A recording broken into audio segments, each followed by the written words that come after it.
Hello friends, আপনারা কেমন আছেন? আশা করি ভালো আছেন, সুস্থ আছেন। চলুন আজ তেল কই রান্না করা যাক। তো তেল কই রান্না করার জন্য আমরা প্যাকেটে করে ইন্ডিয়ান স্টল থেকে কই মাছ নিয়ে এসেছি।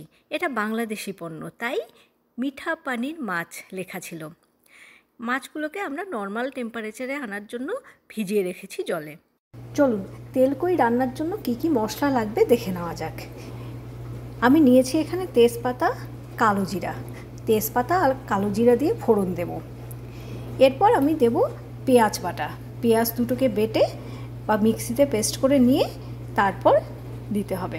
আমি এখানে একটা বড় সাইজের পেঁয়াজ নিয়েছি আর একটা মাঝারি সাইজের পেঁয়াজ নিয়েছি। আর নিয়েছি জিরা, লঙ্কা আর একটু মৌরি। এগুলোকেও অবশ্যই পেস্ট করে নিতে হবে। আর এখানে আমার কাছে আদা বাটা আগে থেকেই ছিল।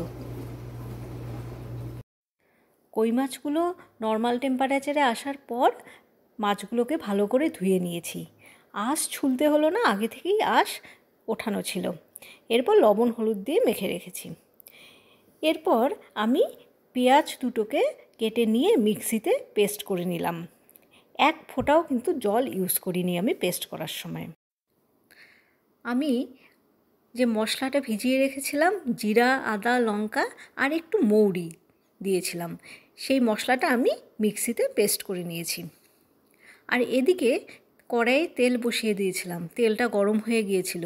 আমি তেলের মধ্যে কই মাছগুলো একে একে সব দিয়ে দিয়েছি আর হালকা করে ভেজে আমি কই মাছগুলো উঠিয়ে নেব। কই মাছগুলো ভাজা হয়ে গেছে, হালকা করে ভেজে উঠিয়ে নিলাম। এরপর তেলে ফোড়ন দিলাম তেজপাতা, কালো জিরা, কাঁচা লঙ্কা আর শুকনা লঙ্কা। এরপর আমি যে পেঁয়াজটা বেটে রেখেছিলাম সেই পেঁয়াজটা আমি দিয়ে দিলাম কড়াইতে। এবার পেঁয়াজটা অনেকক্ষণ ধরে খুব ভালো করে ভাজতে হবে, না হলে পেঁয়াজের গন্ধ কিন্তু যাবে না। এরপর আমি দিয়ে দিচ্ছি আদা বাটা। পেঁয়াজটা ভাজা মোটামুটি হয়ে গেছে কিন্তু। আদা বাটা দেওয়ার পর আমি এই স্টেজে দিয়ে দিচ্ছি হলুদ।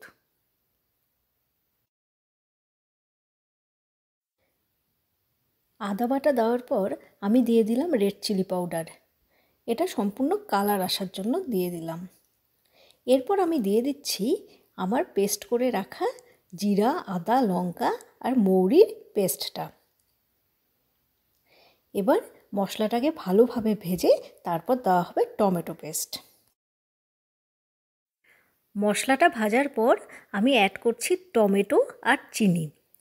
এরপর এটাকে ভালোভাবে মশলার সাথে মিক্সড করে নিয়ে তারপর আমি অ্যাড করছি স্বাদ মতো লবণ। স্বাদ মতো লবণ দিয়ে আমি আবার একটু মিক্সড করে দিচ্ছি।